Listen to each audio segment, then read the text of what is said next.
Hola, ¿qué tal? ¿Cómo están? Mi nombre, Raúl Cordero Subieta. El tema que vamos a ver es la educación como sistema de comunicación, referente a la materia comunicación cultural y educación. La educación como sistema de comunicación es la interrelación que existe entre la comunicación y la educación. Dicho de otra manera, no hay comunicación sin educación y no hay educación sin comunicación. Comunicación unidireccional, llamada comúnmente información, porque el mensaje se transmite de forma unilateral, es decir, el emisor transmite el mensaje y el receptor solamente se limita a recibir el mensaje, por lo tanto no existe una retroalimentación. ¿Y qué es la retroalimentación? La retroalimentación se da cuando el que recibe el mensaje, en este caso el emisor, contesta el mensaje. En ese momento el receptor pasa a ser emisor y el emisor pasa a ser receptor. Un ejemplo característico es la escuela tradicional, en donde el maestro informa conocimientos acabados y el alumno tiene un rol pasivo. Otro ejemplo son las noticias que salen en la televisión. El conductor es el emisor y aunque nosotros somos receptores, no tenemos la facultad de realizar una retroalimentación. Recomendaciones para una comunicación unidireccional efectiva. Conocer bien a nuestro interlocutor, es decir, conocer cuáles son sus necesidades, cuáles son sus intereses y cuáles son sus valores. Despertar interés. Siempre tenemos que formular estrategias para generar curiosidad. Hablar con precisión. Tenemos que hablar de una forma clara y resumida, además de evitar la ambigüedad. La ambigüedad se da cuando a un concepto se le dan dos significados. Adaptación del mensaje. Ver a qué tipo de público va dirigida nuestra comunicación. No es lo mismo realizar una conferencia a estudiantes universitarios que realizar una plática a estudiantes de primaria. Conceptos simples. Además de utilizar conceptos comunes, tenemos que evitar los tecnicismos, que son palabras utilizadas en el ámbito profesional y científico. Algún tipo de feedback. La comunicación humana tiene que ver más, depende más de la forma que de fondo. Dicho de otra manera, nosotros le hacemos más caso a las expresiones faciales, a los gestos, a las posturas, al movimiento de manos, al tono de voz, que a las propias palabras. Comunicación bidireccional. Se establece cuando dos o más personas pueden enviar o recibir mensajes de manera simultánea. Cuando el emisor y él o los receptores intercambian mensajes, se permite una retroalimentación constante. Veamos algunos ejemplos. Aquí podemos ver claramente la interacción que hay entre estos compañeros de trabajo o amigos. Otro ejemplo es la educación actual. Aquí se puede ver cómo cambia el rol del alumno. Ya es un rol activo, es decir, el alumno contesta a las preguntas, el alumno pregunta, el alumno cuestiona y en ocasiones hasta complementa la clase. Otro ejemplo podemos verlo aquí en este debate. Aquí podemos ver claramente cómo estas dos personas están realizando una retroalimentación constante. En la comunicación bidireccional existen reglas. Veamos cuáles son. Lo que es claro para ti puede no serlo para los demás. Esto tiene que ver mucho con la formación académica de cada persona. Aunque a nosotros nos haya quedado completamente claro el tema, tenemos que ser tolerantes y respetuosos del ritmo de la plática o de la clase. Ver discrepancia del otro como posibilidad de enriquecimiento. Una mente abierta tiene más posibilidad de enriquecer su conocimiento que una mente cerrada.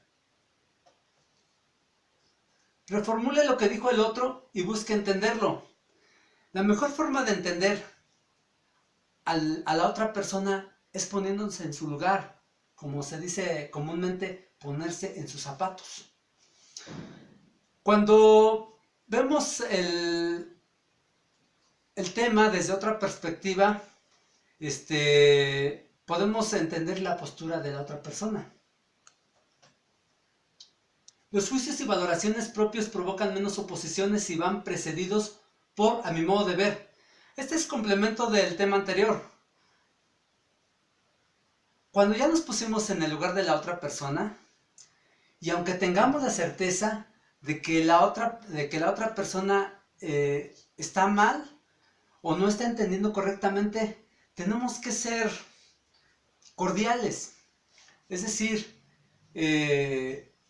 decirle, por decir, a mi modo de ver las cosas.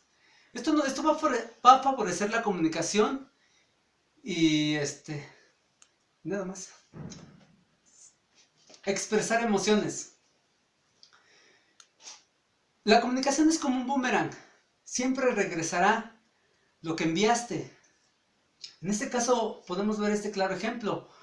Si platicamos con nuestros hijos, dándoles mucho afecto, este cariño será recíproco. Analice posteriormente, sobre todo cuando detecte fracasos. Hay ocasiones que la comunicación termina en conflicto. Aquí es muy importante realizar un análisis objetivo para aclarar cuáles fueron nuestras fallas y para que en algún futuro no volvamos a cometer el mismo error. Además de las reglas, existen condiciones para una comunicación educativa eficaz. Veamos cuáles son. Claridad y moderación. Hemos comentado ya anteriormente que la comunicación debe de ser clara, rápida y concisa. Concisa es breve. Pero además de eso debe de ser moderada, esto es, hay que evitar interrumpir. Integridad. La principal intención de la comunicación es la integración. En este caso siempre nosotros debemos buscar que ésta se realice en los mejores términos, en términos agradables y conciliadores. Nuestra obligación es buscar siempre la cortesía. Aprovechamiento de la organización informal. Muchas veces hay pláticas entre compañeros o amigos donde se intercambian infinidad de conocimientos o nos dan consejos. Nosotros tenemos que tener la habilidad de absorber esos conocimientos. Aprende a escuchar para comprender mejor. Hay que estar pendientes de lo que hace o dice la otra persona. Para que cuando a nosotros nos toque hacer una retroalimentación, lo hagamos de forma correcta. No cambiar de tema repentinamente. Hay que buscar siempre seguir la conversación y solamente cambiar el tema cuando sea necesario. Barreras en la comunicación intrapersonal. Antes que nada tenemos que saber que la comunicación intrapersonal es la comunicación interna que tenemos con nosotros mismos. Algunas características es la cognición, que es la facultad que tenemos para procesar información a partir de una percepción. La autoestima es el aprecio que tenemos de nosotros mismos. El autoconcepto es la opinión que tenemos de nuestra persona. Los diálogos internos de carácter negativo. Algunos psicólogos han clasificado en 4 este tipo de diálogos. Veamos cuáles son. Catastrófico. La angustia y la ansiedad surge al imaginar un escenario catastrófico. Las personas anticipan a los hechos que seguramente no sucederán. Este tipo de problemas, si no se corrige a tiempo, puede generar crisis de pánico. Irrelevante.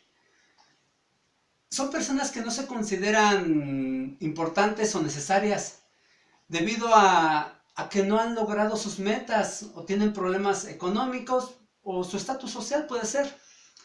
El agotamiento y estrés crónico son consecuencia de estar pensando en sus frustraciones. Víctima. Hay personas que se sienten víctimas de todo e interpretan la realidad como si todo lo malo que les sucediera fuese culpa de los demás. Se lamentan de su situación, pero no intentan por cambiarla. Se caracterizan por tener diálogos internos desesperados y desprotegidos. Por decir, nadie me valora, sufro y no les importa. Autocrítico. Es bueno ser autocrítico. El problema empieza cuando se es autoperfeccionista. Es decir, una persona así envidia las metas de los demás obtenidas por los otros. Se siente inútil y resentido socialmente. Bueno, pues estos son los 4. Esperemos que haya sido de su agrado. Muchas gracias.